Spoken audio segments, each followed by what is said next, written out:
My name is David Levy, and I'm the Chief Financial Officer for NAMI, the National Alliance on Mental Illness.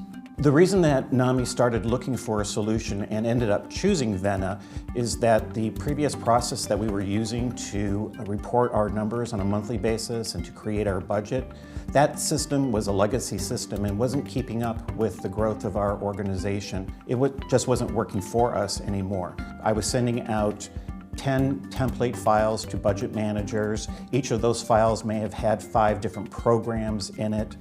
Those Excel files were coming back to me. I was uploading them into our previous budgeting program and then downloading that information back into Excel so that we could actually do the analysis that we needed to run the organization. Before we had Vena, I would estimated that when we were creating our budget, I was spending 80% of my time uploading numbers and only 20% of my time actually analyzing those numbers. Now it's actually flipped. The power of Vena, in fact, is what is behind the Excel spreadsheets. To the average user, they were just using Excel as the way they used to.